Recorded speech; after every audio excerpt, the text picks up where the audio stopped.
Good evening, everybody, and welcome to Backfire Simsport TV. I'm Clyde Whiting, and tonight we bring you our first venture into running our own league with the BSTV GT4 TCR Challenge live from the beautiful Brands Hatch GP circuit. In the booth with me tonight, I've got Mr. Pete Bingham. Good evening. Good evening, everybody. And Mr. Bill Switzer. Good evening. Good evening, everybody. And on the cameras and doing all the wizardry in the background is Mr. Sam Boozing. Good evening. Good evening, all. So, guys, a new league for us. We've got the TCR cars and the GT4s of Porsche and BMW. That's surely going to provide us with some very, very exciting racing. Absolutely. I did an official race yesterday. It was rife with incidents and hilarity. It was a very entertaining race, and this one has some really good races in it with some very good I ratings. So it stands up to be a very, very entertaining race. And Bill, you know, there's not a great deal of difference in these cars. The GT4s tend to have the top speed and the TCRs through the corners. So, you know, are we expecting the field to get mixed up a little bit, or do you think the GT4s will run away and leave the TCRs behind? Well, Clyde, before you asked that question, I was thinking that exactly. I think this is the perfect track that they'll be fender to fender and going at it no matter what class they're in. That I think the TCR has the advantage of it being kind of a little tighter course than a lot of courses they race on, and the BMW, even though it's got the power advantage, will have to struggle a little bit trying to catch them in the corners and stuff. So it'll be very entertaining, I believe. Excellent. So, just a little bit about the league for our viewers. You know, a couple of us are experienced with running leagues, but this is our first venture as BSTV.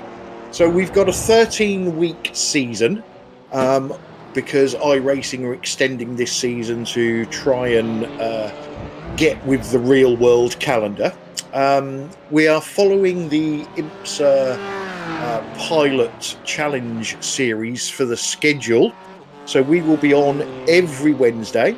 The choice of cars is, as we've said, the Audi TCR, the BMW M4 GT4 and the Porsche Cayman GT4.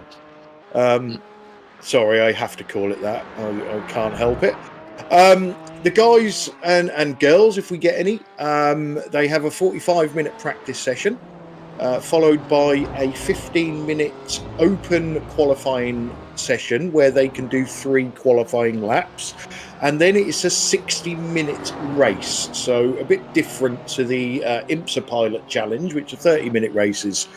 We've limited the fuel to 50%, so we will see a pit stop, so that just throws a different element in for these people. You know, we've had really, really good sign up. You know, we're going to have a 30-car grid, I think, tonight. So the racing, even though it's a 1-hour race and drivers can be patient, it's still going to be fast and furious. So, Pete, you've driven both of the GT4 cars. What are your impressions of the pair of them? Well, I've driven all 3 of these, actually. The Porsche is, in my opinion, because of the way I drive, the safest of the 2 GT4 cars, as we see somebody going gardening. That's Sven de Lick. Definitely the safest. It's not quite as fast as the BMW on the straights. The BMW drives a little more like you would drive the V8s, in the fact that you have to roll it through the corners. If you get greedy on the gas, it's going to absolutely annihilate you. But that said, the Porsche maintains its tyres a lot longer than the BMW does, in my experience. And the TCR is around this track. Yesterday was hilarious because you can literally fling the thing into every corner. It drags itself out and round all of the bends. It's not that much slower around here than the GT4 cars. on some of the big tracks with big straights, it's quite a lot slower because the GT4 cars have got so much overspeed. But around here, not so much. I think you'll see the TCR faster than the slower of the GT4 competitors. And Bill, we've got 3 totally different cars. Really, we've got the M4 GT4 front engine. We've got the Porsche, we're mid-engine. Both of those rear-wheel drive, and then we've got the TCR, which is front-wheel drive. So there's a bit of something for everybody in this. Whatever your preference is, these 3 cars, provide what you're looking for. Definitely, it makes it very interesting too. I think that that whichever car it is has its advantages and disadvantages, and it's really a nice mix, these 3 together, I think. And I'm not a big fan of front-wheel drive cars, but to each his own, I guess. I like a rear-wheel drive front-engine car. I guess that's because I'm American. That's just the way it is with us. But really, they're all unique cars and different, different in certain ways. And I think it's going to be excellent. Really, I think we'll see a few surprises. And like Pete said, I think the field is going to be mixed with. I mean, I don't think all the TCRs are going to be running in the back, to be honest with you. So I'm hoping anyway, and I believe that's what's going to happen. And Pete, what's that front-wheel drive TCR like then? Because, our past experience in our Factor 2 running the front-wheel drive Clio, that was an awesome little car. Is it, have iRacing modelled the front-wheel drive correctly? You feel the back end slide, you put your foot to the floor, and it drags the back, back round again. Do you get that with this car? From what I was doing yesterday, absolutely yes. It is very easy to cook your front tyres. Like it is with the BMW, it's really easy to cook the rears. And if you start ploughing corners in the BMW, you'll lose your front end grip very quickly. So I lost my front end grip after 5 laps. So you kind of get 2 laps of 1 lap of good grip, 2 laps of no grip, 2 laps of amazing grip, and then it just vanishes. But that's of the style that I used to drive with. And poor old Andrew Hopley there just fishtailed his way into the wall. But the TCR, that for me was a whole lot of fun. I was tipping it into the corners, it was stepping out at the back, and then you gas it and it straightens up for you. It's really good, but I can imagine if you're doing an hour's worth of driving like we're going to do tonight here, you're not going to get away with that all the time because you're going to cook those front tyres really badly. Okay, so enough about the cars for now. Round 1 of the series, and we're at an old school track, Brands Hatch, the GP circuit. Bill, a track that I've dragged you to all the way from America in real life. And you loved the track, but it has got a bit of everything, hasn't it? It's tight in places, it's twisty, it's uphill, it's downhill. It's a proper old school track. Oh, absolutely! It's really a beautiful place. It's well maintained. It's well taken care of in real life. But I don't see how anybody can complain about this place. I understand. You hear it's hard to pass. It's hard to pass everywhere, really. Let's face it, unless there's a big advantage. And this just has a lot of charisma, a lot of history, and it really is a beautiful track. And as you say, all different kinds of turns, got elevation changes, and some really wicked corners like Paddock Hill Bend. I mean, that's gobbled up a lot of cars over the years, and Surtees up that hill, very, very difficult. And coming onto the front straight, I think somebody mentioned, Pete mentioned it was Clark, and it's just an amazing place. I'm searching for words because I don't know how to commend it anymore. It's just a wonderful place, and I think this is a great place to start out our new venture. Yeah, most definitely. And Pete, you said you raced last night. I know myself and Sam watched a little bit of it until you had a fiery death. Was there any particular places on the track, apart from all of it, that you struggled? Any particularly, decent overtaking opportunities in corners of this track? I think if you know what you're doing around Brands Hatch, then there's an opportunity for you to do well. The place where I struggle the most, probably Graham Hill Bend. Yeah, that's mine as well. Yeah, it's easy to run wide there, but the grass kind of, with iRacing and the way that the grass works, it's like a vacuum cleaner. It draws you out. There's no coming back once you've gone there. Turn 1 on cold tyres, so turn 1 on lap 1 and lap 2 is lethal. I fully expect to see a fair amount of people way out there. Is it Surtees? The one after... No, it's not. It's Sheen's corner, is it? After Dingledale. The right-hander is more like a kink. That one, if you take it on the wrong line, you disappear off into the distance. I've seen a few people just on the VTs that we're running right now, disappearing off in the same way. There's a few challenging corners on here. The safest car, to my mind, is the TCR all the way around the track. After that, it's the Porsche. And then the least stable car from my own experience is the BMW around this track. Okay, so we've got a big BMW field, with the BMW being brand new for this season. A lot of people have jumped on board with the BMW. Some of us that ran the Porsche last season are sticking with it.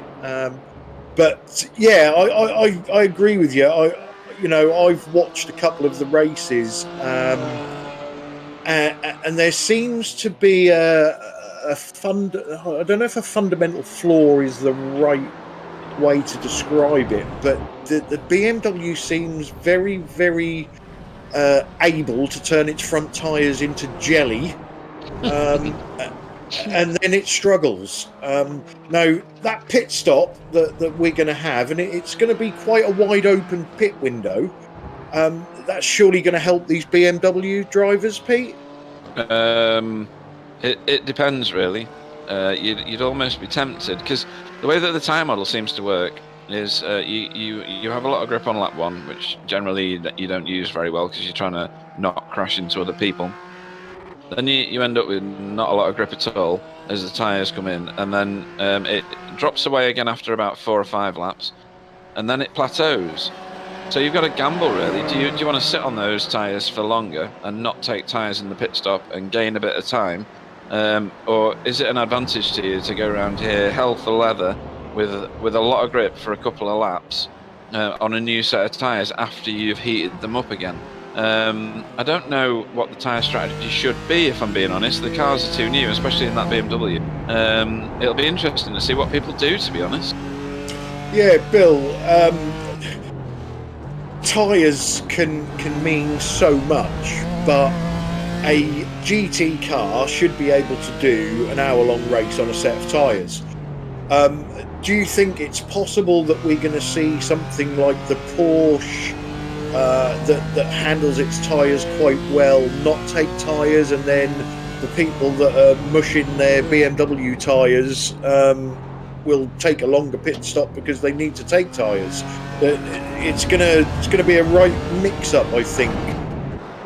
That's a definite possibility, and I wouldn't be a bit surprised. I think that's definitely a situation that could happen.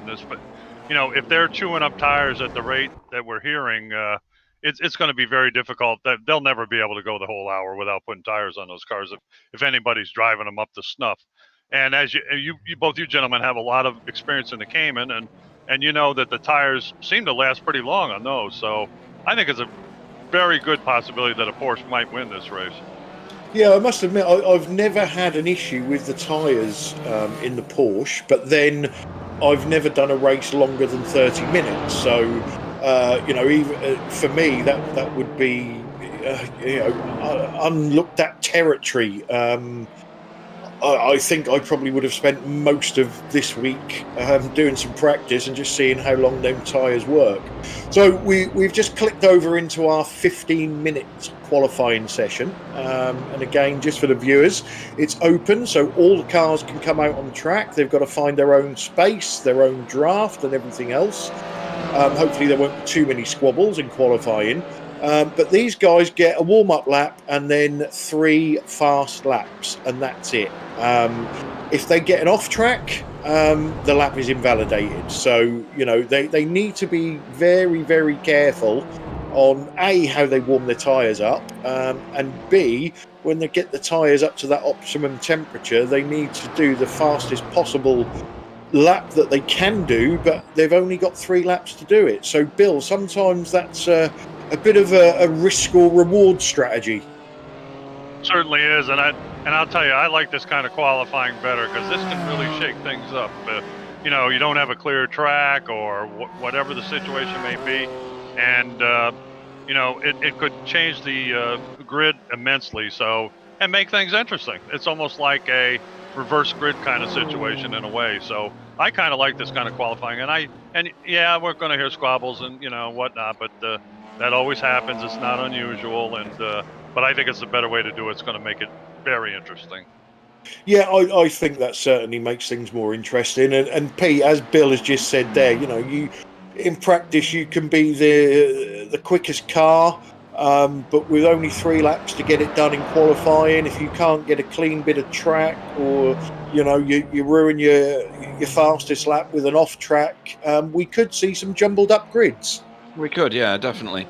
It's it's dead easy to get off tracks around here, especially if you're pushing too hard at the wrong point in your approach to your qualifying laps. You can go too wide on a lot of corners. You can cut a lot of corners, and you might find people well out of position. To be honest, it'll be interesting to see how this all stacks up. But it's good to see that Roberto Ferrari, his name's way up there, has got the fastest time at the moment in the TCRs, albeit at 1:37 point. Yeah, and again, just for the viewers, so if you're not used to iRacing, you know, you go beyond track limits and you get what they call incident points. You have a spin, you get incident points. You have a crash, you get incident points. And these drivers, they get 20 incident points to play with. Once they reach 20 incident points, they do automatically get a drive-through penalty. So if you do see anybody just driving through the pits without stopping, you know that they've hit their incident point limit, and then every 20 incident points they'll get another drive-through. So it's just something else that the drivers, you know, have to take into account. You know, you could be having a really good race, setting some fast lap times, but taking some liberties with the track limits. You suddenly find you're on 18 incident points, and you've got to change your driving style, Pete. You know, it can throw something different in. Oh, definitely. If you've just like thrown away your first 2 qualifying laps because you went wide, or you went to you cut the track, as it were, then your final lap is going to be teetering round. Like the car in front of the one we're riding with now, we're riding with Andrew Hopley. He was in my race last night. He did all right. Then your final lap is your banker if you didn't set a decent lap on the first 2. So you've got to be really careful, to be honest. Otherwise, you end up finding yourself right behind everybody. And with all these BMWs being new cars, people aren't necessarily that experienced at driving them, and you could end up behind a crash fest. Yeah, and you know, this is one of them tracks that in certain places, if there's a biggie, you know, we can get a bit of a blocked track. So just on the qualifying, we're 5 minutes in. We've currently got Andrew Hockley top of the pile for the GT4 class, and we have Carl Hardy currently top of the pile in the TCR class. So things are changing already. Yeah, that's a handy time, 1:31.1. I think you know Gary Craig. He races with us in Vulcan Racing. He was doing 1:31s as well yesterday. That's a good time. I think the fastest we saw yesterday was a 1:30. That was a BMW. And then in the TCR, I was doing 1:34 point something. So you'd expect these guys to be able to be knocking on the 132 doors in the TCRs. Something else that Gary shared yesterday was somebody did a test on the two GT4 cars, and the difference in time was marginal. I think the BMW was proven to be 0.1 of a second, I think he said, faster than the Porsche. So there's not much in it, but it loses in the straights, it gains in the corners of the Porsche. Yeah, and just a quick update, Roberto Ferrari's gone back to the top of the pile in the TCR class with a 133.171. So that's hotting up. Certainly is. It'll be good to see how close people can get to that, because at the moment he's got a 0.7 of a second, which is quite a lot in a TCR lead over Cal Hart.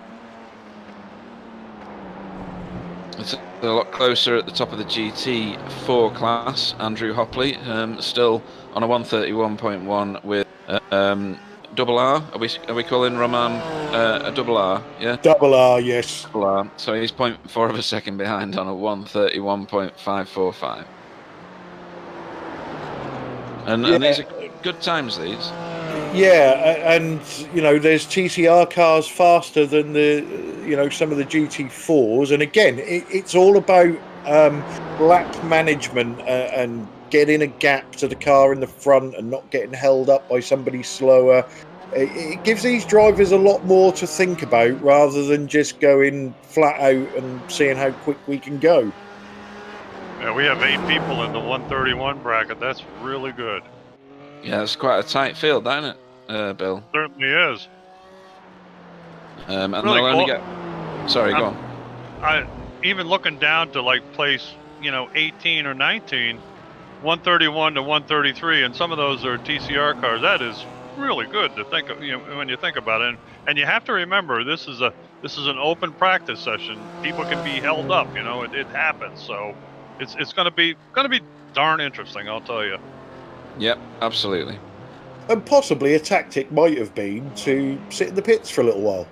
Let all these cars get it out of their system with their 3 laps and then go out when the track's quieter. Yeah, I remember us doing that for our factor, because in our factor you really did wait till be the last car out, because the track evolution was beneficial to you. And I think that the way that the tyres are working and the track evolution in our factor is developing, in iRacing is developing, it leads to that same sort of tactic. If you go out last, you'll end up with the best track conditions. Yep, exactly. So we're just over halfway in the qualifying. Andrew Hopley still top of the pile in the GT4 class, with Michael Gray second and Double R in third. Roberto Ferrari still leads the TCR class, with Scott Malcolm now in second, and Carl Hardy has dropped down to third. So things are changing. Yeah, the gap at the top of the GT4s is very close now. It was much bigger a minute ago. Roberto Ferrari still has himself quite a substantial lead over the next car back, 0.6 of a second. That's pretty epic. Whether he can do that in the race, because qualifying is only one small portion of the exercise. All it does in GT4s, I find, is keeps you away from trouble. Yeah, that's right. And the saving grace, if you're, we don't know who the really fast drivers are going to be in this series yet, but if you are a really fast driver and your qualifying didn't go to plan, you've got an hour-long race to get that back. Yes, absolutely. Do we have fast repairs, sorry? We have one.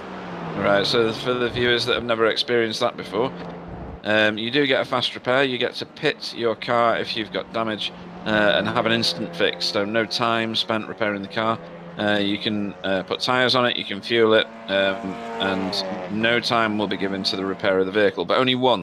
If you end up bending your car a second time, you've got to sit there for the time to do your optionals, or your, what's the other version of that? Required repairs. Yeah. Yep. You don't have to sit there for optionals, but your car's going to handle like a pig if you don't do them. And it doesn't always repair your car fully. So if the damage is to the engine or something more substantial and more critical to your car will still handle like a pig and probably won't do the top speeds that it's capable of. Yeah, that's very true. And sometimes you even get it that you've got a little bit of damage that you don't bother getting repaired, and 2 laps later your engine blows up. So Yeah, I've totally had that as well. It's so annoying. Oh dear. And there's someone going wide in the background at the corner that I mentioned before. Oh no, it's not. This is the corner I mentioned. He's managed to do it on the previous one. I've no idea what that corner's called. I'm going to have to go and have a look. That is Westfield Bend. I didn't even know it was called that.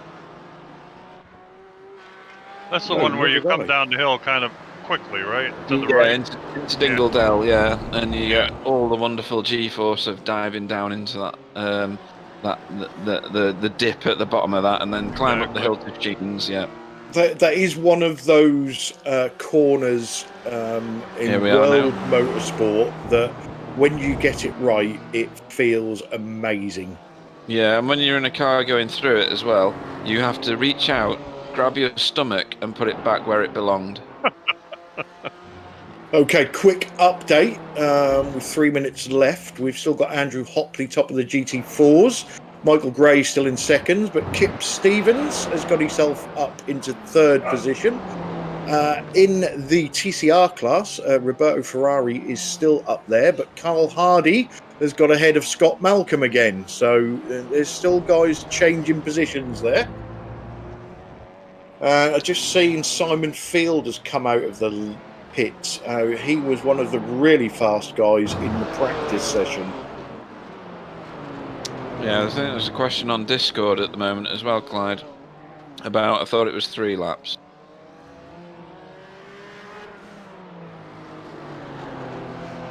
Just trying to find it at the minute. I saw it pop up on my screen.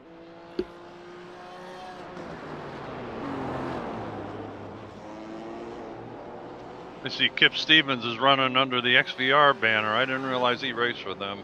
No, I didn't either, to be honest. He's in a Cayman. I think Clyde's just changed the rules. No. It was set up to 15 minutes and 3 laps. Right. Okay. So if people are doing more than 3, I don't understand why, but there's absolutely nothing I can do about it now. Yeah, absolutely. Yeah. No, that's cool. That's a nice livery actually for Michael Gray. Here's another XVR car. Is there an infestation? Is that what we call it? Collective noun of XVR drivers? Yeah, I don't know. He's in the BMW. He is, yes. It's quite a smart looking livery actually. It's quite good. So again, this season, season 1, we're just running the drivers' championship. So we'll have a GT4 champion and a TCR champion. We're hoping that the series stays popular, and if it does, and we go into a season 2, there's all sorts of things that we can introduce, like team championships and things like that. So let's hope these drivers keep going. And also, there are a few spaces left, especially in the TCR class. So if you fancy it, get signed up, and you could be racing with us next Wednesday. It's a very exciting series of cars to drive. There's a lot of dynamism in there. It's not like the multi-class fields that you sometimes see on iRacing, where you've got one slower car, one medium speed car, and one utterly fast car, and the utterly fast car overtakes the slowest field car like 6 times within one race. This is far more competitive than that. This will lead itself to have absolutely fantastic racing, if anything like the official series last night was to go with.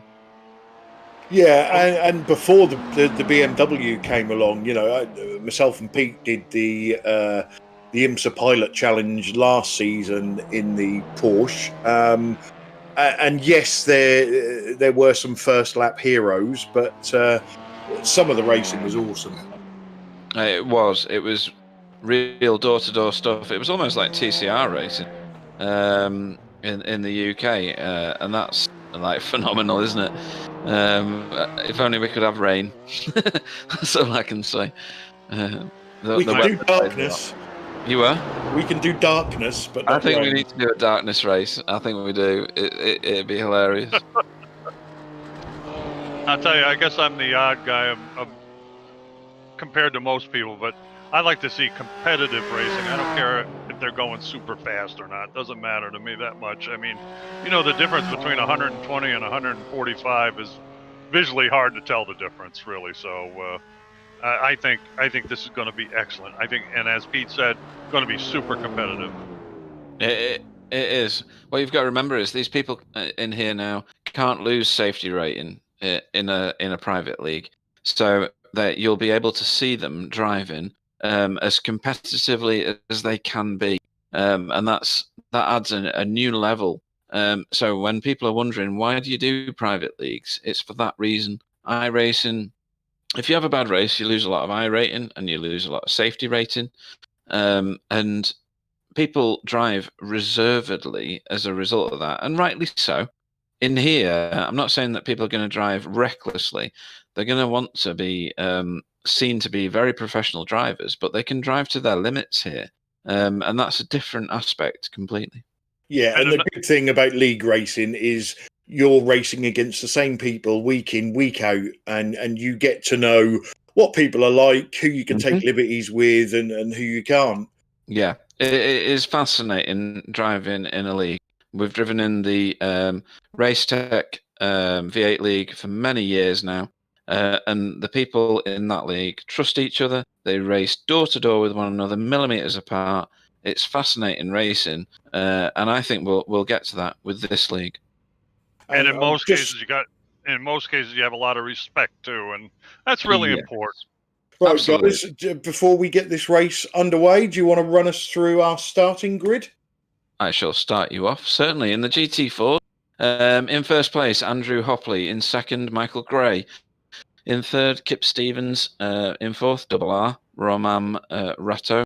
In fifth, Simon Field. In sixth, Tom Stanley.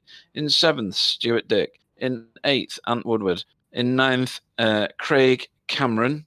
I hope that's the full name. In 10th, John Torpy. Bill, do you want to take us away with the TCRs? TCR, okay. In first is Roberto Ferrari. Second is Chris Shaw. Third is Carl Hardy. Fourth, Scott Malcolm. Fifth, Kevin Vimont. Let's see. Sixth would be Charles Kellyman. Seventh, David Ayers. Eighth, Dale Benison. Ninth, Arjun Kemmer. And 10th, Dick Oksas. Okay, Dirk, so sorry. cars are lining up. We've got a short run for a rolling start, and then the cars will be away. I was going to say the pace car just vanished. I was like, oh my God. Yeah, to me, it looked like the pace car fell out of the sky onto the track.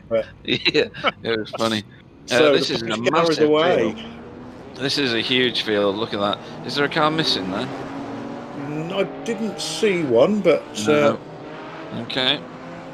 I thought there was a car missing behind Andrew Hopley, but I'm mistaken. I think everybody's accounted for, and the pace car will peel right. And we are good to go. Oh, green. Boy, he took off quick. Leader's gone. Andrew Hopley has checked out. He's got 4 or 5 car lengths already. That's impressive. Question is everybody going to make it through Paddock Hill Bend? Yeah, here comes the TCRs. Where'd you look? Yeah, where did you look? That's door to door. Ooh, that was a little bit of a shove there. Tom Stanley got there. Yeah, Tom Stanley got the worst of that. He's still going though, and he's on the outside again. He's not doing so good at the minute with his car position. That's seen any major incident yet, which is good. No, well done, people. Yeah. Hats off to everybody in here. And Woodward's got that position. He's sideways though, and he's in the wall. Oh dear. That's expensive. Yeah, and just, can he keep out of the way? Yes, he can. He's better off now boxing the car straight away, I think. Yeah, that's cold tyres and too much loud pedal. It really is. Here's the TCRs making their way through Dingledell now. Yeah, so a smaller field of TCRs. I think we've got 10 of those running. But Still healthy, though. they are going to have one hell of a scrap. They really are, and it's going to be quite a few laps before the GT4s manage to catch them up, but they will do it within an hour.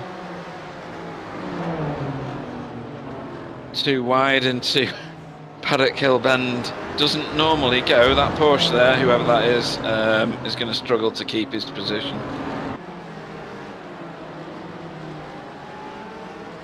Okay, has something happened to Andrew Hopley, or is the timing screen playing up? I don't know. I think he's still up there. That's just our timing screen having fun. Yeah, it's saying it's way down at the minute, but that can't be right. Who is that in first Andrew place? Hop. Yeah, Andrew no, Hop. he's still there. Yeah. He's under attack from Michael Gray at the moment. Yeah, this is tight at the top, isn't it, Bill? Look at the rear tire on Michael Gray's left rear tire. Looks like it's been damaged or something. It's kind of off camber. And dragging sparks coming out of it. Perhaps that's a setup tweak. Yeah, maybe. Secret. Oh, looks like that's kind of weird. But yeah, those three at the front there, they got a battle in their hands. Are making a move. Yeah, he's just showing his nose. I was trying that last night. I had no effect because people knew who I was and that I was no threat whatsoever. This is Pete, forget it kind of stuff. Yeah. He's gonna crash. It's fine. Yeah. In fact, they probably thought he hasn't even meant to do that. He's just out of control.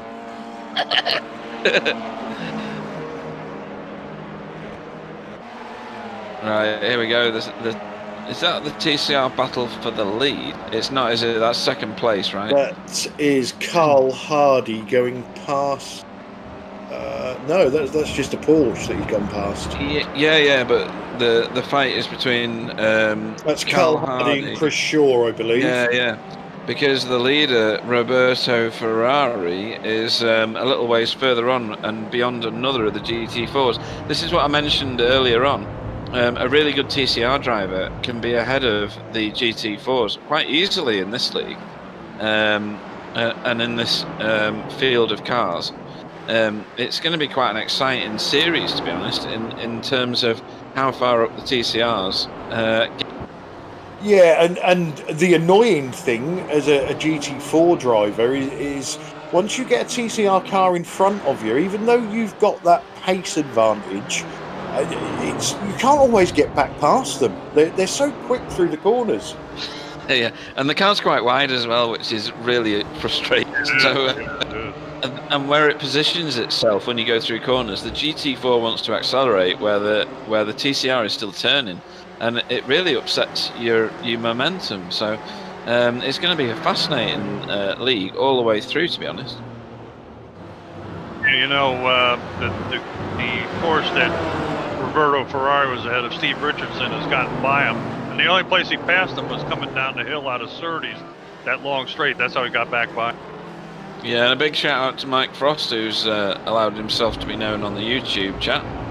So hello Mike, he's one of our teammates.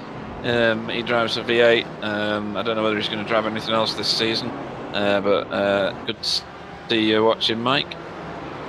Yeah, congratulations, Mike, on the most looks like Jimmy Owens. Good man. Good Porsche BMW battle going on at the moment. Yep. This is a good one. Is this James Underhill? Yeah, so James Underhill in the BMW. Yeah. John Torpy. Yeah. In the Porsche. And then we've got Sven Delict following on behind him. Yeah, if Sven's got any sense about him, he'll just sit and watch. I think the Porsche will show that. Is that John Torpy? Yeah. John will show that he's going to be under threat on the straights, like I was in the official race, but he'll make it all back again in the. I've got a replay. I don't know why. Is that Ant Woodward having another issue? I think it is. Yeah. Oh, it is. That's Paddock Hill by the looks of it. Yeah. He's going to take a while to get out there, and it's going to take more than T-cut to get that back on the track. So I didn't actually see if he used his fast repair after the previous accident. We're right now. Is he? If he's in there for a while, then that probably means he already used his fast repair. And he's probably, possibly binned it on cold tyres, second time out. Yeah, that could be a factor. I see those changes happening to his car, so it's definitely not a fast repair. Right. Cheers for that, Bill. There's an overtake there. Nothing's changed up at the front. Andrew Hopley still in control. Michael Gray's not too far behind him. And then we got RR in third place. Simon Fields in fourth. Cool.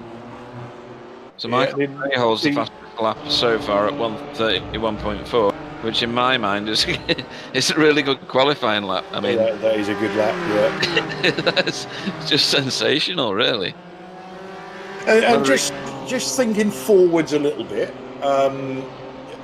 Pit stops. So you're Michael Gray or Double R. You've got Andrew Hopley in front of you. You're following him, but you can't get past him. Is that where you do whatever the leader doesn't do? So if the leader goes in, you stay out. If the leader stays out, you go in and try the undercut? See, I don't know what the amount of laps you can do on the tank that we've given them is yet. It's unknown territory for me. This race will tell me how far they can run on that tank. So we're at 50% fuel. From what we've seen of the V8s, then you want to be pitting early, don't you, to get the undercut on somebody if you're going to use tyres to do it. And I don't think you need to use tyres in this league. Yeah, so that's another thing to throw in. If you're not taking tyres, the undercut's not going to work. No, exactly. It doesn't matter at that point, does it? All it does is mean that you've got your pit stop out of the way, or you're not being held up. So if you are being held up by the leader, which it doesn't look like that's the situation here, although the timing screen's going mad on my screen at the minute. The only thing you're going to use to do an undercut is get the person in front of you that's holding you up out of the way. Get yourself some free track to get some really good laps in. Yeah, I think these two at the front of the GT4, so Andrew Hopley and Michael Gray, they seem to be pulling out a little bit of a gap on Double R now, who's dropping into the clutches of Simon Field in fourth, which we're looking at on screen at the moment. So there's a great little battle going on there. 1, 2, 3, 4 cars in that battle with a fifth looking to join. Yeah, and what you've got to watch with the BMWs is the people that are driving the car and giving big sweeping turns, like the darker of the blue cars. Is that Simon Field? That's Simon Field in the boosted car, yeah. Yep. So he's going to be preserving his tyres better than the car in front of him, which is Double R, Roman Rotto. And that means that he potentially will be able to be in a position to overtake him in not too many laps, to be honest, because Roman will be burning up his front tyres particularly, and he'll probably wash out wide at some point. We got an overtake here with Josh. Ooh. I think there may have been a wheel-to-wheel there. Yeah, it was looking at the awkward bounce on the car. I think the car on the inside. Yeah, that was weird. Which is, bear with me, Sven de Ligt, I believe. Yeah. And Josh, James Underhill. James Underhill has lost it. Yeah. Oh, he's drifted round at the corner that I mentioned earlier. That there's a bit about 5 feet short of that where he hit, where there's the red off my porch from last. Yeah, so that's the second accident we've seen there. Third. Third. Kevin Femont. We shall rename that one Bingham Corner. Yeah, definitely. Definitely. So TCR's Terry Klutzman's in the chat. Roberto Ferrari has pulled out nearly 4 seconds. Oh, hang on. Whoa. Oh, that's painful. Scott Malcolm and... Don't know. Pass. Is that James Underhill again? Not used to the liveries yet, to be honest. Simon Chester. Yeah, that's the standard livery that's over in the dirt, isn't it? Yeah, Simon Chester, yeah. Yeah. Although I believe, just looking at that, Simon did wait for Scott to get back on the track. All right, good sportsmanship. So that's very good. That's what we like to see. Yeah, definitely. And it appears Ant Woodward has disconnected. Yeah. One crash too many, I think. Yeah. Tony Klusterman has said that Ant's look has to get better. Good evening, Tony. Hope you're doing okay there. I'm not sure Ant's crashes had anything to do with luck, if I'm honest. No. It had more to do with over-eagerness of the loud pedal. Yes, I think. So this battle's hotting up now. Look, we've got 5 of them. Yeah, but this is... You could throw a blanket over at least 3 of them. This is getting silly. In terms of excitement, if you weren't watching this, then sorry, you just missed out. So Simon Field has got past RR. He has, yeah, and now that poor who's that Kip? That's Kip Stevens, yeah. It looks like RR is the cork in the bottle. It could be, yeah. We'll soon know, because from what I've seen of Kip Stevens, he's not the most patient of people. Maybe RR has done that melty thing of the BMW front tyres as we watch Simon Field go past that's the replay, yeah. Yeah. Clark corner, that was. Where is Kip Stevens? We're back live now. Kip Stevens is in the black Porsche. What's that? No, you don't want to be doing that, Kip. He gave a nudge. He did, and he came out bad. Yeah, lost it himself. That was a shame. It was shaping up to be a good battle, that was. And Woodward said on the chat, I had Evie next to me and I think I was showing off. It didn't work, mate. Sorry. So we've now got, I think that's Craig Cameron. Is it Craig Cameron chasing RR? I don't know. Hang on, give me a minute. Yeah, because Stuart Dick and Tom Stanley both got past RR. That little incident. Oh, sideways. Yeah, this is the replay of it. Oh, bit of fishtailing. Bit of gardening. Yeah. Verge a bit. Yeah. So it wasn't caused by the incident with Kip then. He did that all on his own. He did, yeah. I think you're right. He may have cooked the tyres because are we on like anywhere between 5 and 10, and it's lethal in the BMW. You've got to really adjust to the constancy of what the tyres become. It's not too dissimilar to what we experienced in the V8, to be fair. Yeah, and Scott Malcolm has been in the pits and got his damage repaired. Cool. This is Carl Hardy, TCR on TCR. He's right in the slipstream of the car in front. But these two have been together from the start. Yeah, and from what I experienced with the TCR, the slipstream doesn't do you much good. I don't know what the crack is with that, but you don't seem to benefit too much from being behind the car in front. And the group that was behind Andrew Hopley and Michael Gray has kind of split up a little bit. Simon Fields pulled out a little bit of a lead over Stuart Dick, and then about the same distance back to Tom Stanley in fifth.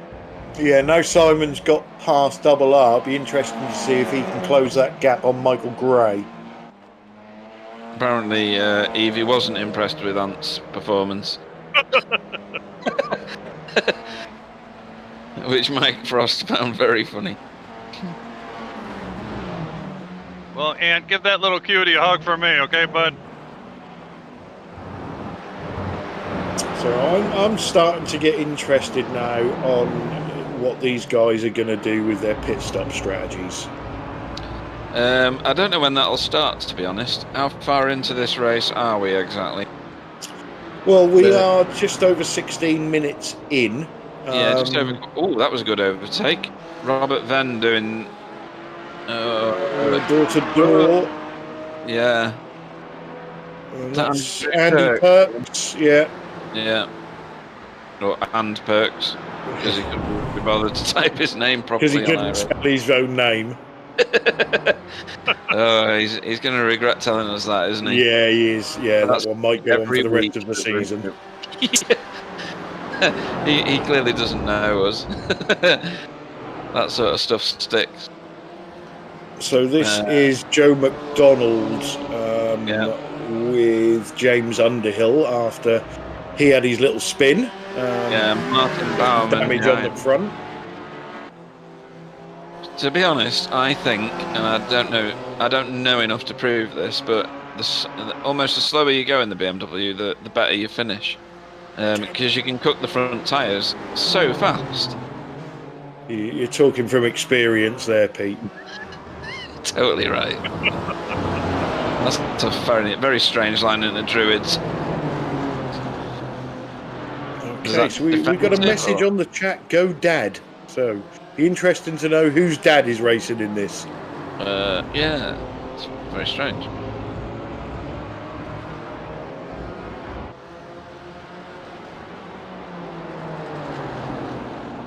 Is that Roberto Ferrari not far behind these guys?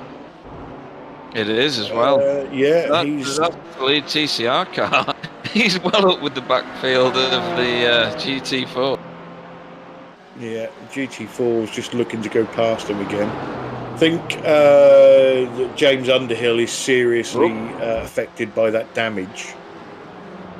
Yes, seems to be a bit of a sitting duck at the moment. Given that Joe McDonald just overtook him on the outside, he needs to get in and box that car, really. I don't know whether he can box it now and take enough fuel to get to the end or not. It's that tricky situation, isn't it, where, you know, if you can keep going and you're not that far off your lap time, it's worth waiting until your pit window opens.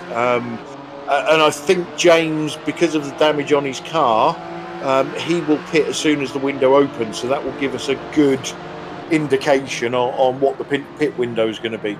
Yeah, totally. That's really good, actually, that you've said that. He'll be the barometer, won't he? Roberto Ferrari is really wheeling this TCR. He's not shy though, isn't he, James Underhill? Oh boy, I'll tell you. Yeah, it's a good little battle there, because you got your another 4-car battle. Andy Perks is in there. Did you say Andy? I did, yes. Because I know how to spell Andy.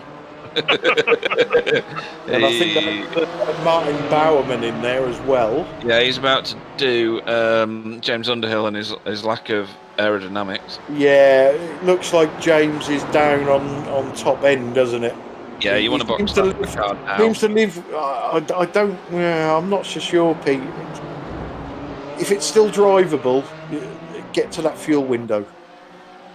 I think he lives with them through the corners. It's just the not so straights that he struggles on. But he could have 10 minutes of this yet. He could.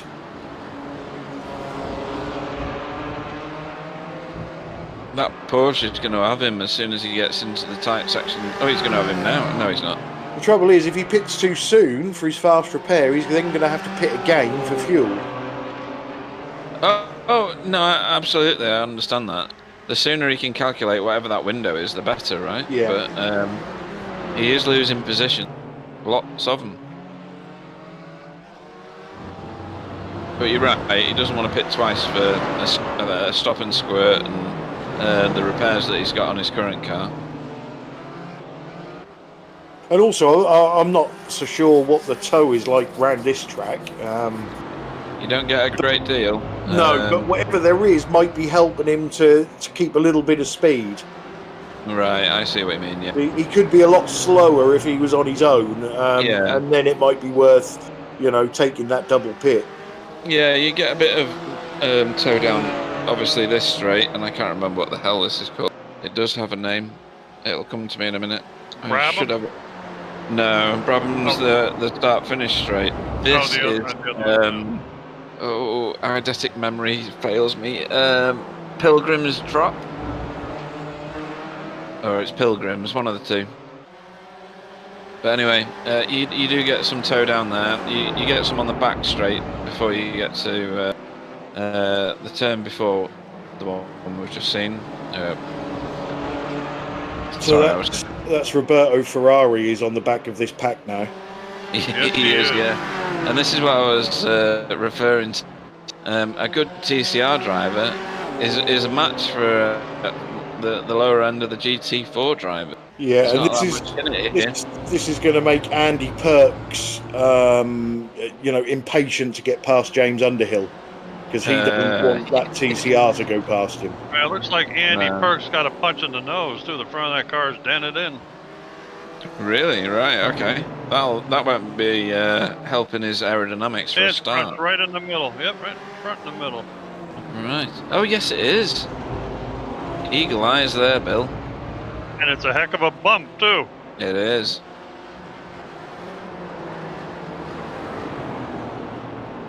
Is it a dent or is it a logo? I don't know now. I think it's a dent. I think Bill's right. A logo? Oh, hello. We've got an overtake going on here. What is it, a BMW logo, you mean? Off another car, that's class. Yeah, exactly. Is that Joe McDonald? That is Joe McDonald in the 307. Being done by Martin Bowerman. Yes. And James Underhill is very much going to be a victim shortly. He's still holding Andy Perks off. Martin Bowerman just... What are you doing? What are you doing? He's going to get done by James Underhill here because he's got no momentum. How annoying is that when you I know. We got to come in together. I think it was. I think it was a bit of door banging. That Audi's at risk here, isn't it? I'll tell you something though. This is making the TCR battle interesting. It is, because he's pushing him back towards Chris Shaw. Chris Shaw is now coming into the picture in the TCR battle. This is class. Oh, what's that? Who drew it? He got by. Brilliant. There was a gap. There was, and he shoved himself through it. He just shoved his 2-inch wide car into a 1-inch wide gap. That was class. Good effort. Chris Shaw, he can see Chris Shaw coming. That gap's down to half a second. Yeah, he's not messing about. He can't afford to. Scott Malcolm's losing his temper wherever that is. That BMW sure pulled him coming down that big hill. Wow. Oh dear, that was funny. So they are together now. Front two in TCR. And third place is catching them because they're behind the GT4s. Yes, they're a bit of a roadblock, these GT4s. But they're all battling each other, and they've got a damaged one in there as well, which is not helpful. The two damaged ones are overtaking one another at the minute. Is that damage? I think it is. I think Bill's right. Is that crinkled up at the front? Oh, right. He's gone. There we go. So, James 25 minutes. I would say the fuel window is open now. Definitely. Not sure on the TCRs. Honestly, I don't know enough about the TCRs. All I know is this is hilarious. This is brilliant stuff. See, there's Carl Hardy in third. Yeah, and he's nearly on them. Oh, what's he doing? That's a bit of gardening. Who's that? That was Chris Shaw, I believe. Chris Shaw. Doing a Charlie Dimmock. He's doing a Charlie Dimmock, yeah, he's trimming the verge there, doing the daisies. And to be honest, Roberto Ferrari looks like he's going to overtake Martin Bowerman if he's not careful. What have we got here? Is this a... No, this isn't a replay. This is just This is the close Stuart to Simon. battle, Tell you Simon what. Field and Tom Stanley. I like the paint job on Stuart's car. That's a really nice livery, that, with the yellow wheels. And at the moment, Hopley and Gray are still pulling away from Simon Field. So even though he's got clear track, because he's got Stuart Dick all over him, I don't know whether he's driving defensive or whether he just hasn't got the pace to get to them front two. And Tom Stanley's not too far behind that. Yeah, he just seems to be sitting there with them. That was wide. It was wide. I'm not sure if all these drivers are going to be able to do the race. We got Joe McDonald has gone into the pits. I'm not sure if all these will be able to do it without getting a drive-through penalty, but we'll see. I don't know. I think it's been fairly good so far. It appears that Stuart Dick and Tom Stanley are teammates. They've got the same sponsor on the side. I didn't notice that before.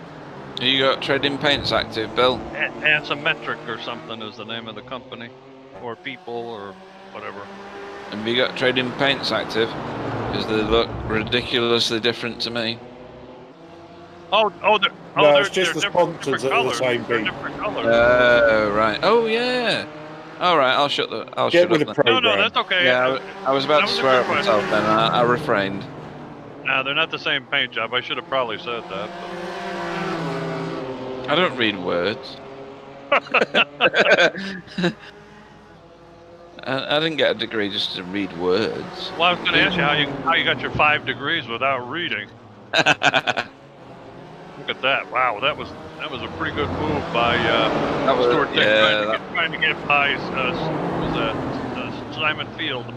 Yeah, that was a good one. But he got him back. He did. Entertaining though, wasn't it? Yeah.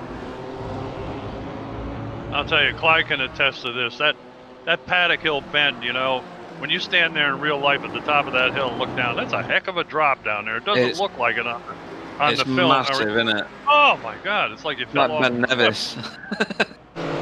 Unbelievable.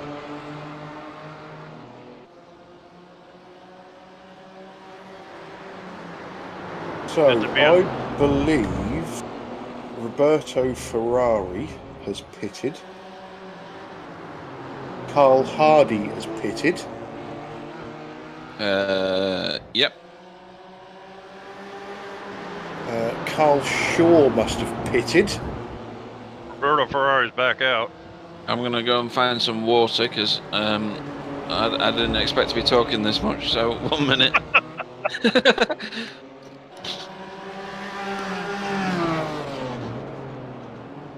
So the pit window is definitely open, although we're not seeing the front of the GT4 class take it yet. Well, I'm sure there's a little, stretch room there, front plus and minus.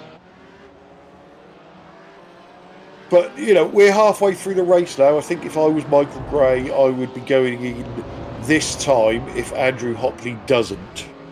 Yeah. And then if Andrew Hopley does, I would probably stay out. I show Andrew Hopley on lap 20. I don't know if I'm correct or not. Yeah, we're on lap 20. Okay, so we're going to be just shy of 40 laps for the whole thing, right? Probably. Yeah, we might just get 40 in.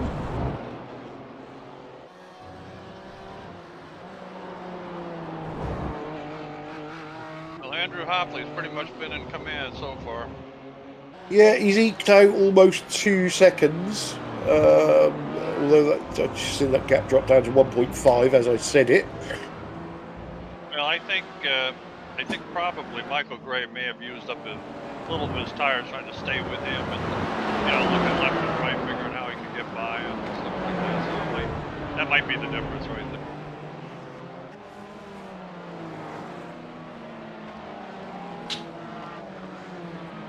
But it's been a darn good race so far, though. Yeah, that's Charles Kellyman that we just see there. Back to the Stuart Dick, Simon Field, and Tom Stanley battle.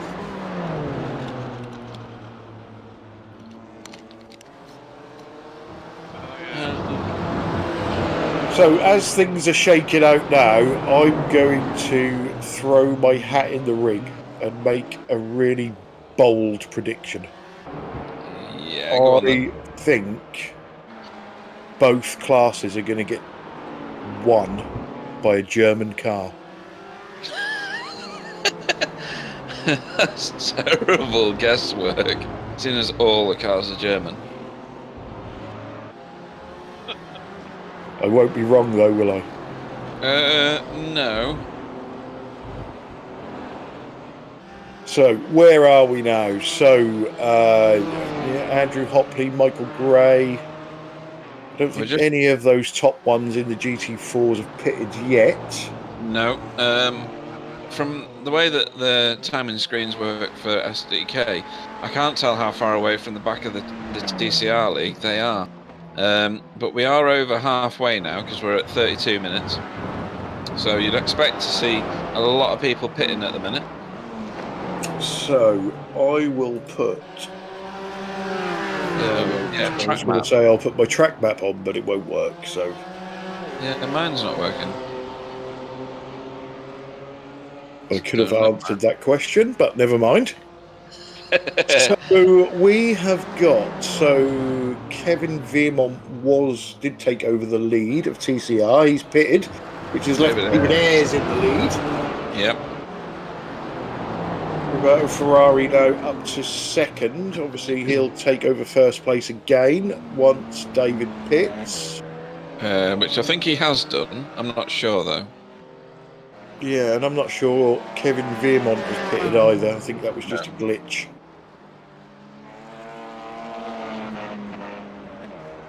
Kevin Veermont's on our screens at the minute. Somebody just pitted in the background there. But I think that was a GT. Oh no, yeah, that's Martin Bowerman. Yeah, thanks, Sam. This is tight. This is a TCR battle right here. And that's a good overtake there. That is Carl Hardy who's pitted. Over Arjen Kramer, yeah? Yeah. Okay. That shows you the benefit of new tyres in the TCR. If they took them. If they took them, that's a good point. There's another TCR. I must have done. Yeah, I think Kramer just pitted there in the background. Did, yeah. So, what's going on with these TCRs? So, Ferrari, Shaw, and Hardy were all very, very close. Now, yeah. Carl Shaw looks like he's lost a lot of time. He's not pitted, according to my screen. Oh, sorry. No, he's definitely pitted. Hang on. No, well, he's not showing a pit lap. Right. So Carl Hardy is about 11 seconds plus behind Carl Shaw. Yes. Now, before the pit stops, when they were in that GT4 battle, all three of them were together. So, has Hardy taken tyres and the other two haven't? No. Is he going to reel them in? Well, unless a miracle has happened and SDK is very wrong, Carl Shaw hasn't boxed at all. Roberto Ferrari and Carl Hardy pitted on the same lap. Lap 18. And here he is. And you think Chris Shaw hasn't pitted? I can't see how he's ahead of Carl Hardy. Yeah, he has pitted. I have it pitted on my screen, and he did 12 seconds pit, the same as Ferrari. So, right. Yeah, and how long was Hardy's pit? Yeah, Carl Hardy was 21 seconds. So. Okay, so right. So Carl one of them Hardy either took tyres or he got a speeding penalty in the pit lane. Oh yeah, that could also be the case. Yeah. Yeah, it could be. Could that be Rob Venn? Yeah. Oh, there was a bit of this last night in the official race that I was in. That's door-to-door stuff. Oh, that really is door-to-door stuff. Powerman, isn't it? Yeah. Yeah, that was good. I like that. More of that, please. Couldn't get a rizzle of paper between them two just then. That was excellent race.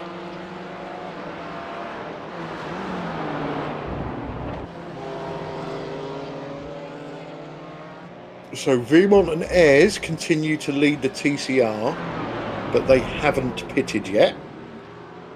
So it looks like they are going to run the tank dry.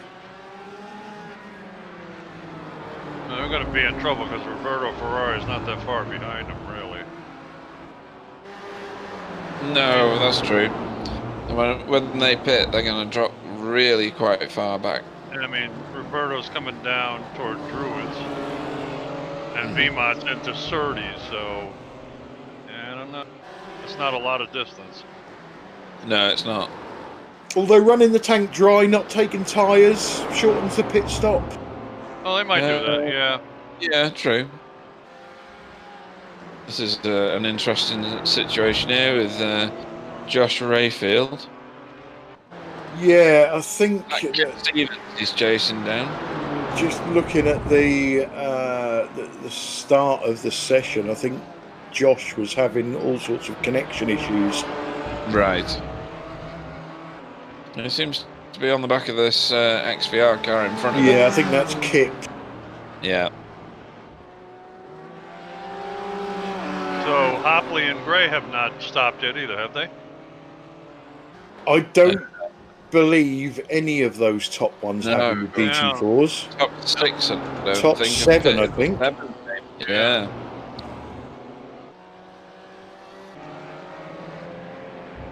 No, I was under the understanding that they could go about 40 minutes.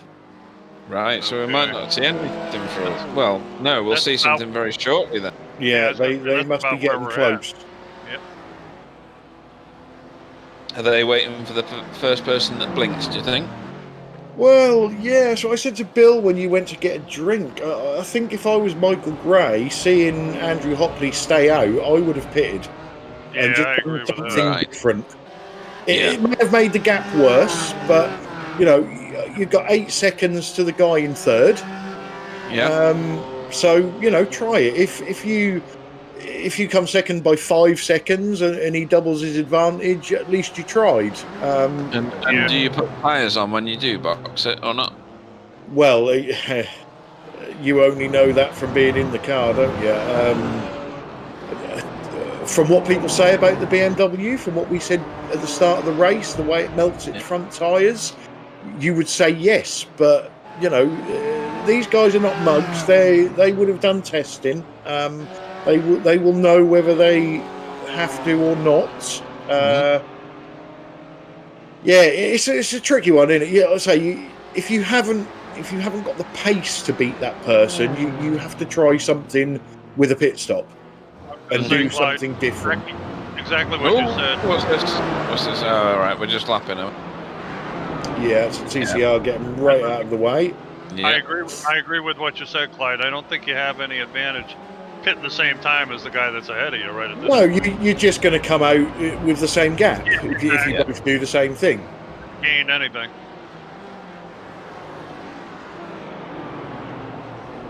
And again, you know, it's a 13-week season, so you know, try these things in race 1. Exactly. Yeah. Another scenario to throw at you. Kip Stevens has already pitted and he's currently in P9. What happens when everybody in front of him pit? Well, I think Craig Cameron in front of him has pitted. It's not showing on my screen. He has it? Yeah, he has. And double R's in the pit lane. And Josh Rayfield has pitted also. Josh Rayfield. Behind him, right? Yeah, okay. right behind. Yep. So there's positions to gain there, isn't there? Oh, we're watching a replay here. What are we watching this? Oh, Dear. Synchronized embarrassment, that is. That looked... Druids. I'd like to see that again. Yeah, I would actually. Who is that in the Porsche? Andy Perks. I think so, yeah. And Perks, yeah. He's on the inside. He's getting out of the way. He's getting out of the way. Then, he's getting out of the way. And then, hello. Yeah. Yeah. That puts Tom Stanley in the kitty litter. Don't think that was very good, to be honest. I think both drivers could have done better. I think Tom was under the impression that Andy was just getting right out of the way and giving him the corner. Yeah, that's what I would see as well, yeah. Andrew Hopley is on an outlap, according to my screen. He's in P4, which means Michael Gray has continued. I'm not seeing that. No, my screen has just decided to tell me I was a complete liar. And I'm making everything up. Oh, that's on again. Yeah. Tom Stanley's in the pits. What you sure? There? A little bit of a... That was a weird one. It was a side-by-side. Yeah, a little bit of a wheel-to-wheel nudge, and I think that just threw both of them away from the braking zone. And they both go wide. Yeah, I think there's a bit of bent car going on around there. That's a good line from that TCR through that corner. A couple of accidents from Andy Perks in the same lap. Yeah. And apparently he just had the front valence fixed too. That's a shame.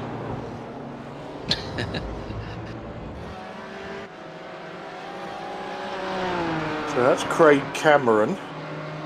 Still running in front of Stevens right behind him. Oh.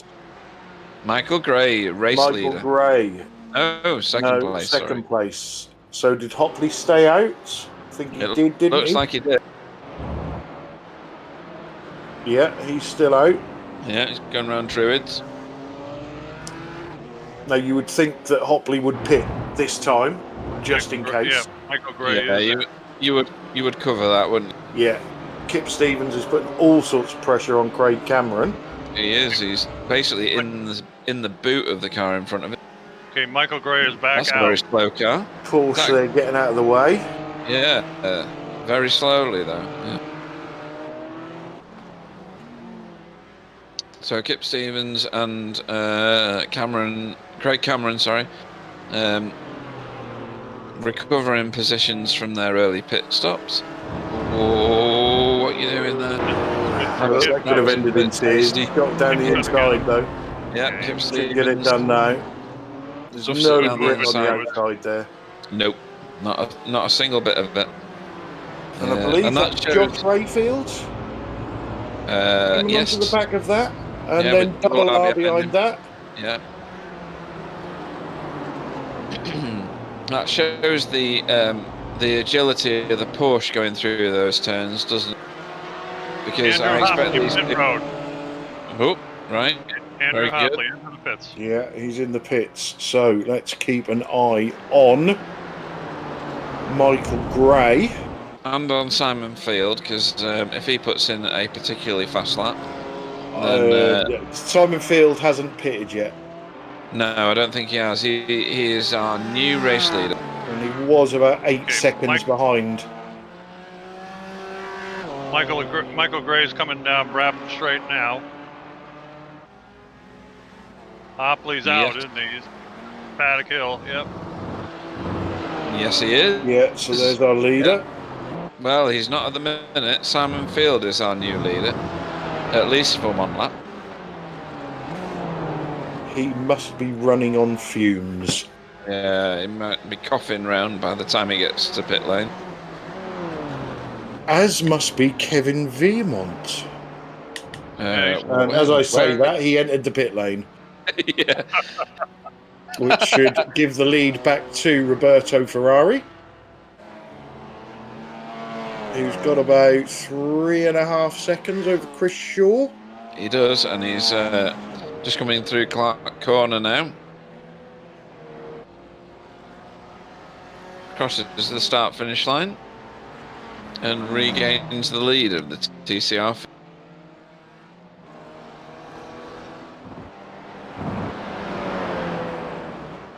So I'm guessing TCR leader.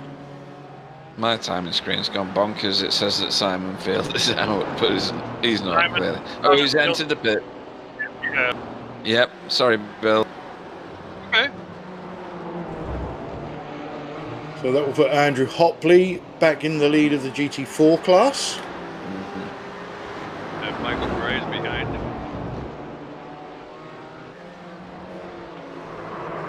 Oh, who's that? Save it. That's Kip Stevens. Oh dear. That's going to be an awkward place to get back on the track, really. Feels back out, probably gas only, I would say. It was pretty short stuff. 8.8 seconds. That's not the slow. Oh, sorry, the shortest. Excuse me. Yeah, just dropped it on the way in, didn't he? Yeah, and that is one of the problems of the Porsche that I probably didn't mention before. It likes to rotate beyond your capability. Or at least beyond yours. Well, beyond mine, yeah. Talking about the helicopter effect? Yes, I am, yeah. So has Josh Rayfield pitted? I'm not going to comment because every time I say this, somebody's pitted the after. So I'm going to stay quiet. That was a good overtake by Double R. Yeah, he did. Yep. He did pit, did you say, Sam? Yeah, everyone Okay. has pitted now. Everyone. So Josh is our biggest position gainer with 13 positions gained. Wow, that's impressive. Yep, first two haven't moved. Andrew Hopley, Michael Gray, they've been 1 and 2 right from the very start. Simon Field has gained a couple of seconds on Michael Gray in that pit stop sequence. All right. It was definitely 8 seconds between them.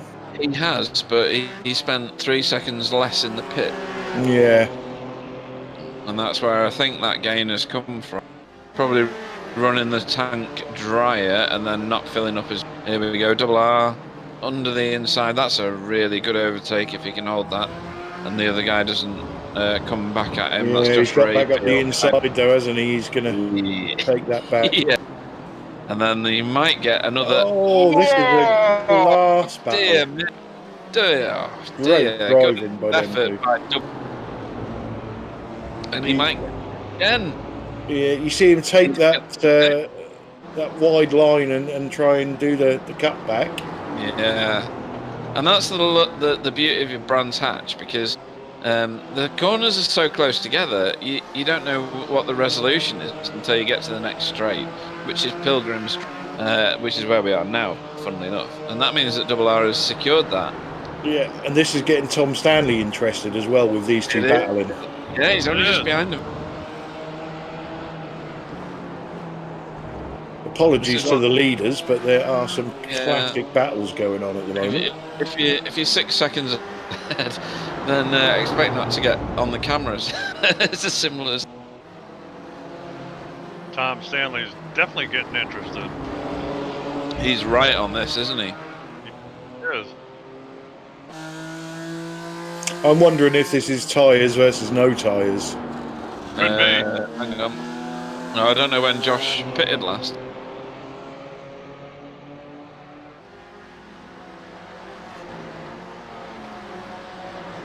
He's got Way him. alongside. Yeah, he's done him this time. That was an excellent overtake by who's that? Tom Ston. But then he's gone defensive. He'll have to. He's got it secured though. He's millimeters off the back of that Double R car. Double R, yeah. I was going to say, he gave Double R a little love tap in the back. Let's go. Yeah, And he's now gonna, Josh has got to try and hang on to the back. yeah, he's got tons of grip compared to Double R. Back on the pit Because of stop course, if time. these, sorry, Sam. Yeah, back on the pit stop time. Sorry, Tom Stanley did only 3 seconds less than Romarato, and Josh Rayfield the same as Tom Stanley. So there's no difference regarding tires. Right. Okay. That's interesting. Well, this is going to go on for a little while, isn't it? Because Yeah, whichever too two cars are in front of these 3 cars are slowing each other down and allowing the third place car back into it. So Yeah, well, the cars in front of these guys are TCR over lap down, aren't they? yeah, who is that TCR in front of this battle? I'm not sure. Bill, do you know? Is that Carl Hardy? Dale Benison, I believe. Oh, right. So that's way down the TCR running then. Dale Yes, Benison. it is. Yeah. Good call, Bill. No, what does Dale do? Does he keep running his line? He should do, because that's the rules, really, isn't it? You want to be predictable, therefore you want to stay on the racing line. And he has done, and that's a good effort. Oh, whoa, he's been pushed out good and wide there. Little coming together. Whoa, Tom Stanley! Oh, Oh, that's oh, reversed. that's 3 wheels on my wagon.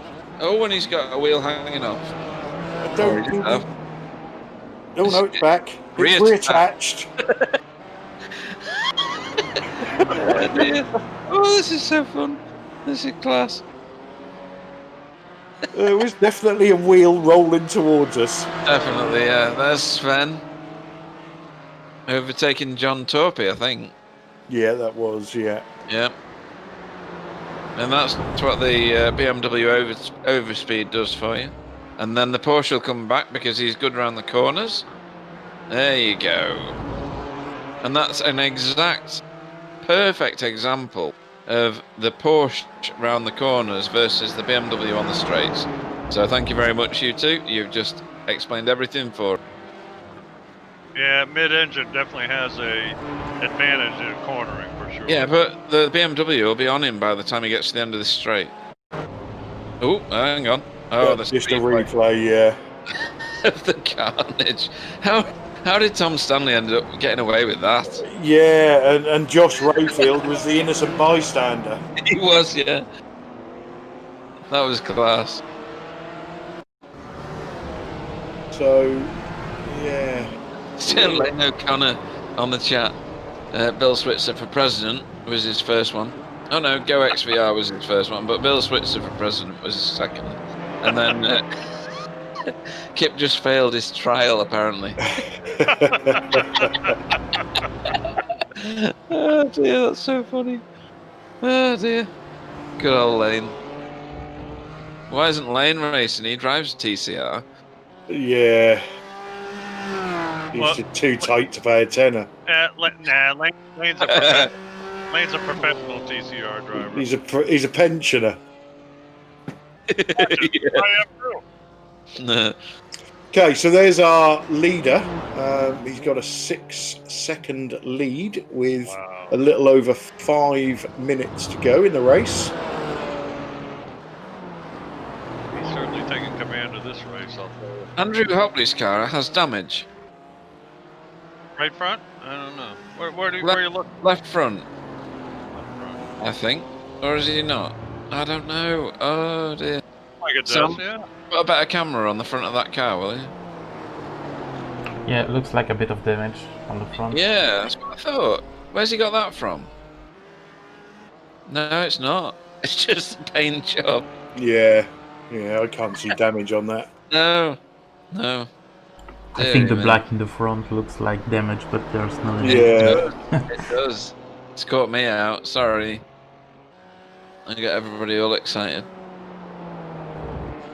So fastest lap of the race is still Michael Gray in second place with a 131.4.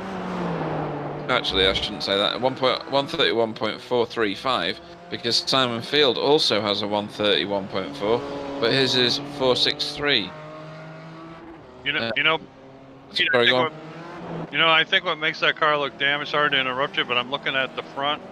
Those dive plates, are black, and they kind of point down. It looks like it's damaged on the front. I see where you see that, though. Yeah. Caught me out, definitely. Didn't mean to interrupt you. That's all right. Now, I think we've got possibly a personal battle coming up. Go on. Fourth and fifth in the TCR class, David Ayres and Carl Hardy.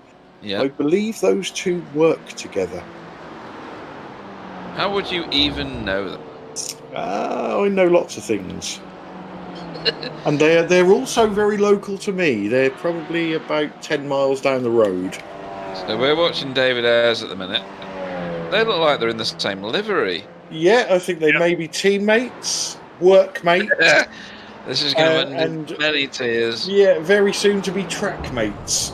Yeah, Carl Hardy needs to sort his wheel rim colour out because that's just painful.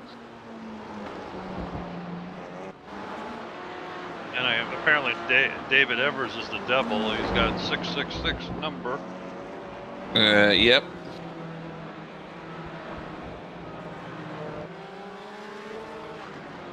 What's this now? John Torpy and Sven. Yeah. Sven Delict. A very slow moving Porsche coming down just into Clark now. David Ayres flew by him like it was parked on the side of the road, so there must be something wrong. Was that Robert Venn? No, can't be. Andy Perks. It must be Andy Perks. And doesn't Ann Perks have that kind of bright green? Yeah, he does, yeah.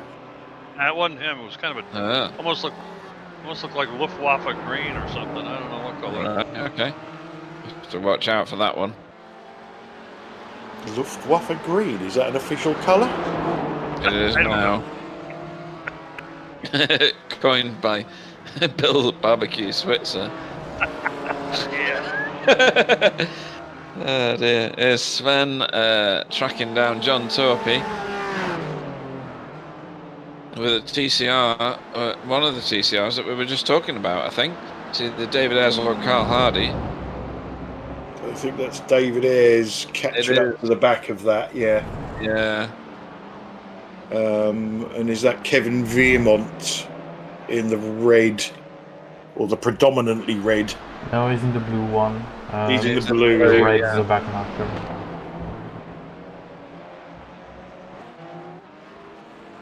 Kevin Vemont's in kind of a blue colored one, isn't he? Yeah. Yeah, look how tight the TCR takes that last corner compared to everybody else. And that's the beauty of a front wheel drive car, isn't it? That you can take the corner so much sharper and get on the gas so much sooner. Yeah. You lose all the top speed, obviously, but the agility of that car is immense. Race?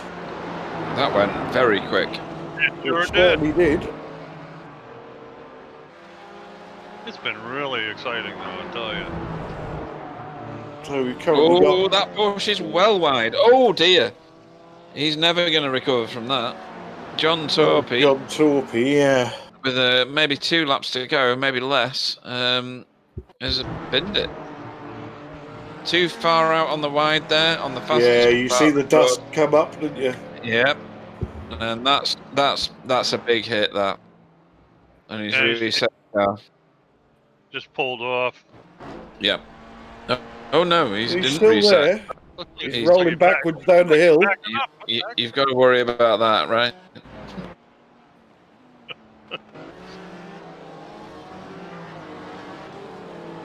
Tom Stanley under pressure from Kip Stevens.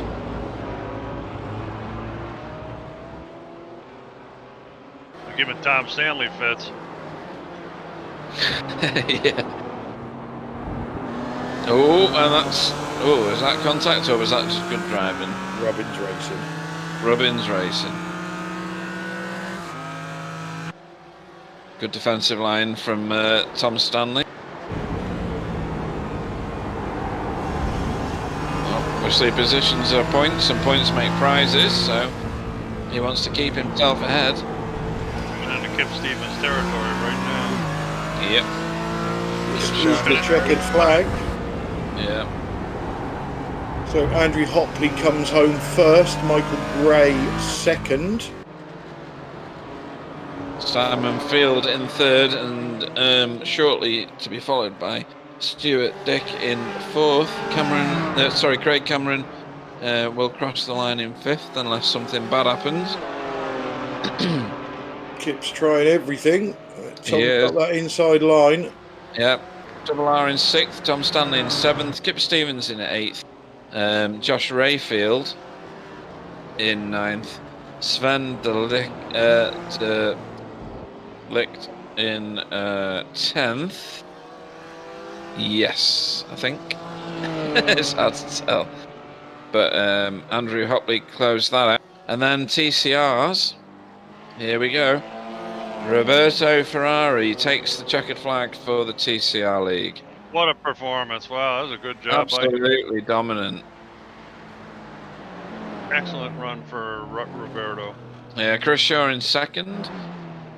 In third, some way back, is Kevin Viermont. He's done well. He's done very well. He wasn't really up there, was he? No, he wasn't. David Ayres crosses the line in fourth. Charles Kellyman in sixth. Carl Hardy drops down to sixth in the end. No, I've got Carl Hardy in fifth. Have you? Yeah. Why is that saying sixth? I don't know. No, neither do I. But David Ayres will.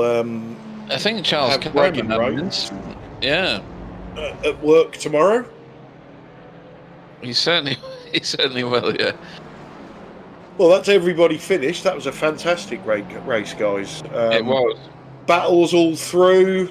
You know, the leaders in the end of each class were way out in front, but we had battles in the field. We had a few accidents. We had varying pit stop strategies. Yeah, brilliant race for the first round. It was, yeah, and we've seen this before. The class of the field check out pretty quick. And Andrew Hopley being one of them. He did very regular and very routinely fast laps, and the excitement was very much behind him until the pit stops, where it all got a bit tasty and we were wondering what would happen. A brilliant race in both of those divisions, and I enjoyed it absolutely. Most definitely. So we have got our GT4 winner waiting for an interview, so I'll drag him in. Andrew Hopley, welcome to the booth. Good evening. Good evening. That was a bit easy, wasn't it? Well, it might have looked easy. You know, from our point of view, you know, your qualification went as you wanted it to. You took off, you got in the lead, you never looked back. I definitely did look back. I was looking back every three corners, like, you know, the 3/10 between me and Michael. Yeah, I was driving in my rearview mirror for the first half of that race. And the pit stop, did that throw much strategy into it? Well, I did some testing. I'm not going to lie. I've done plenty of testing around here. Not so much just in preparation for this, but it's just a track that I would come to naturally to test a new car. So I guess I was going to be strong here, if anywhere. But yeah, the pit stop, it was just came down to JRT really. Didn't take the tyres. I knew everybody wasn't going to take tyres from the practice race that we did last week, and yeah, I just scrimped and scraped a little bit on the fuel and went off what JRT had to offer me. So excellent. So next week, Watkins Glen Boot, is that a track that's on your happy list, or is it one that you're not so happy with? I think anything outside of the European spectrum at the moment is going to be a bit of a wild card for me, to be honest with you. I haven't really run anything for the last 12 months outside the European circuits, so I'm not going to say I don't know Watkins Glen. I definitely know the track. It's going to take some practice to get back into it. So. Okay, well, we look forward to seeing you there and seeing what sort of result you can get. Before we let you go, anybody you'd like to thank?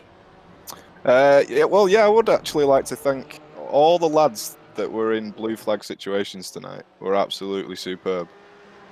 They were super clean, knew exactly what was going on. So yeah, a lot of respect to the drivers out there for driving that way, and I'm sure at some point I'll return the favour. Shout out to Michael as well. Superb race, put a lot of pressure on you guys for the broadcast and for putting on the series, and all the lads back at the Meraki garage that put up with me. Okay, Andrew, well, we'll let you go, and thanks for joining us in the booth. Well done on your win, and we'll see you next week. Cheers, guys. Cheers, Andrew. Okay, Pete, would you like Mike Gray, second place? Yeah, go on then. Mike Gray, welcome to the booth. How you doing? I'm pretty good after that race, to be honest. I bet you are. So tell us about your race from your own perspective. We saw you. We saw Andrew check out pretty quick at the start. He just kind of nailed it when the safety car turned right. So what was the rest of your race like? Well, I was trusting everyone in the Discord after the event you put on Sunday, because I was actually thinking of taking tyres, so I was trusting everyone on that one not to. Other than that, didn't get too much practice, so I was my inability to understand what the tyres were doing when they were starting to drop off when Andrew started to gap me, and Right. So more practice for next week is needed. Yeah, the BMW loses its grip, particularly front end grip, pretty quick, doesn't it? Run the steering quite a bit from probably started about halfway, and then it just gradually got worse and worse. Yeah, are you racing officials as well? No. You're not, all right, okay. Yeah, so I know Andrew is, and there's a few others that I recognise the names of from last night and last season, so it might be worth you doing a few officials just to get your eye in. Yeah, I need something. Yeah, but you're right not to pit though, so that's a good learning for you. Sorry, not to take tyres in. Anybody you'd like to have a shout out to at this point? Yeah, Andrew for a good race there for the win. Yourselves for putting on the broadcast, and your good friends over at XVR. Right, cracking. Congratulations on your second place, Mike Gray. Okay, I've got this flushing thing sorted now. Yeah, are they going in the toilet this time or not? Right, so we'll get Kevin Viment in next, who was a podium finisher in the TCRs. Kevin, welcome to the booth. Hi. Hello there. Third place in TCR class. You must be happy with that. Yes. Yes, I'm happy, but I have before the last lap, I make a mistake. Right. Did that result in damage, or was the car still okay to drive? Yes, I have little damage to overtake Laped TCR. Okay. So, how did the race go for you? Did you expect to finish on the podium, or was that a bonus? The podium is my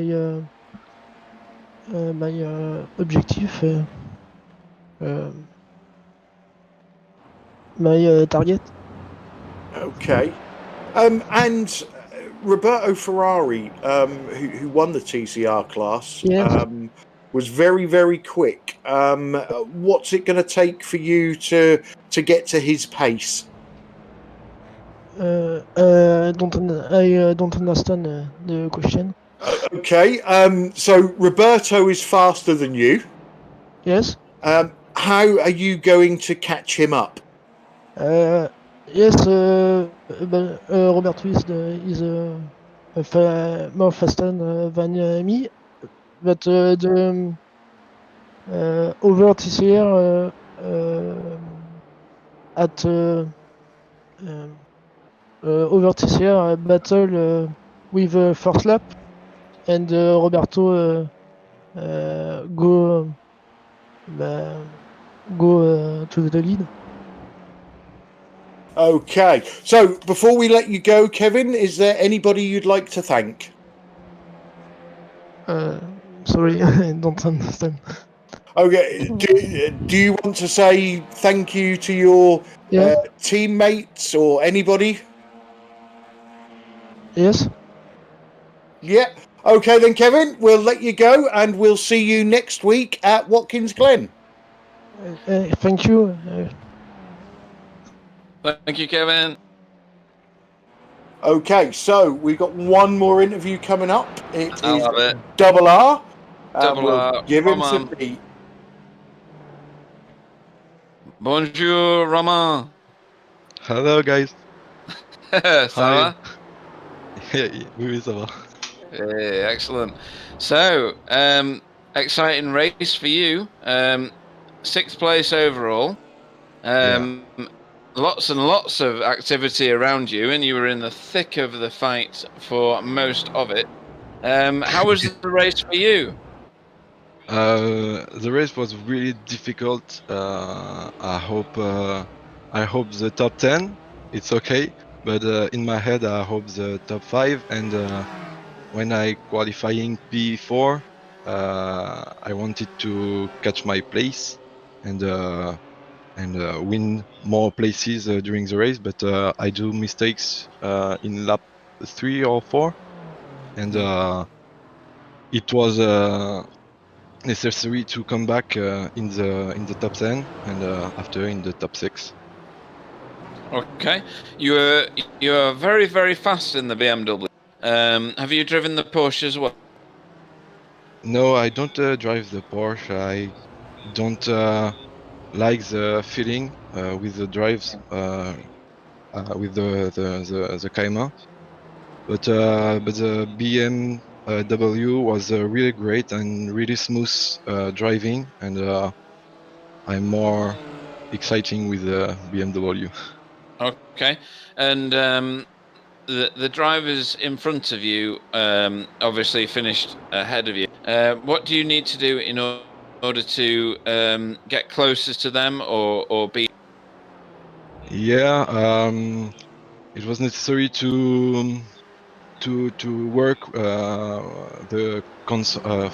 the concentration because I do a lot of mistakes who make me really bad in some laps, and it does that the result.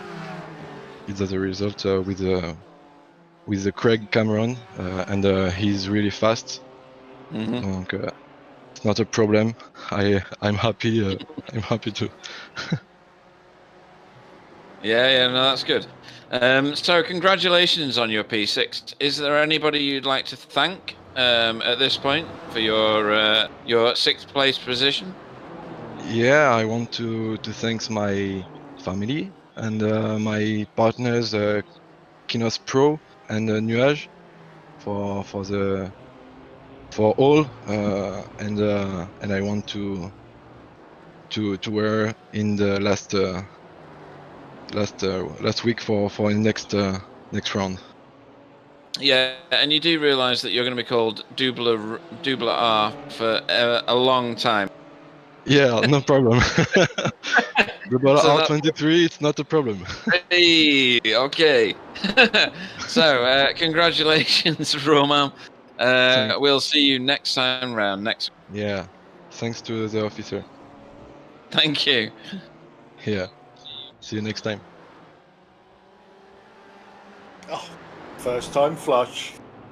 Hey, good effort, Right, guys. We need to try and sum that race up then. Pete, come on, let's start with you. I don't know whether I can. I'm usually the person that's saying, well, that was the best race I've ever seen, but I'm not going to say that. I'm going to say that was an extremely exciting race. It's not the best I've ever seen. It will be, because look at what we had today. I mean, the leader checked out, but the racing wasn't with the leader. It was further back in the race.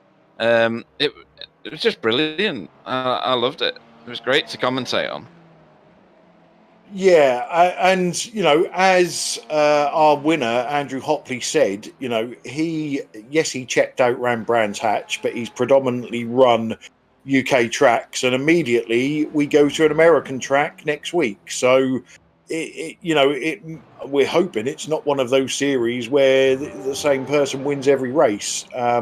And I'm sure now the season has started, you know, these guys are going to go, well, hang on a minute, I was a little bit off the pace. I need to get some practice in. So, Bill, you know, how would you sum up that first event for us?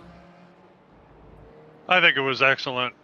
Like you both mentioned, we had a runaway leader in both divisions, basically. But throughout the field, tremendous battles.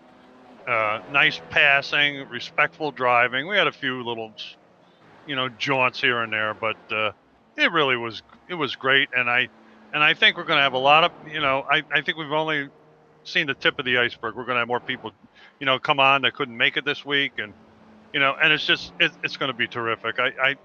I never thought that it would be as nice as it was today. So I'm really looking forward to the next one. Yeah, most definitely. And Sam, sum it up from your point of view.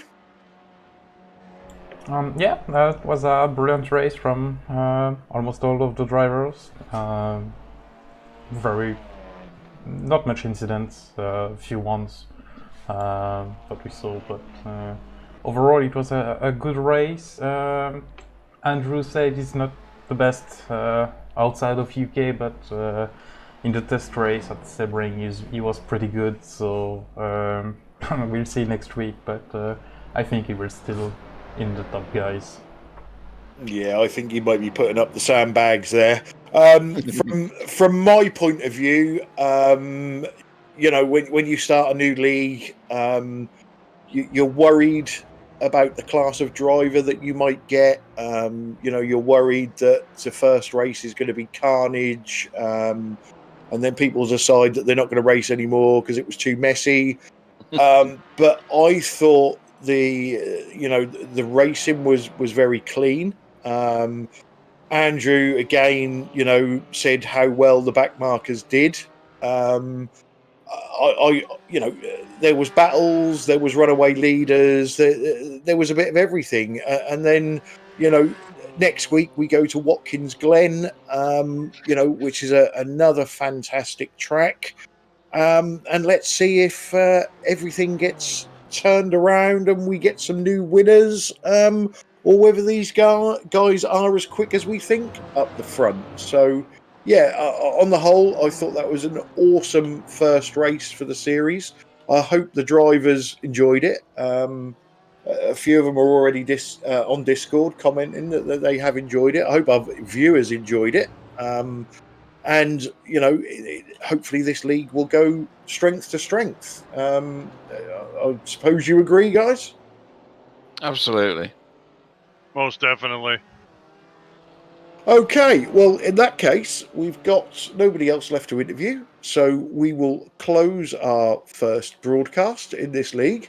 I'd like to thank Pete and Bill for their co-commentary, and for Sam for running all the bells and whistles in the background. The series will be back next Wednesday, same time, from Watkins Glen. We will be back on Friday with the European Strength of Field V8 race. So make sure you tune in and watch that, and make sure you tune in and watch next week. So thanks for everybody for driving, thanks for everybody that's watching, and thanks to everybody that hasn't watched it yet, but they're going to watch it tomorrow. So thank you anyway. Good night, everybody. Good night.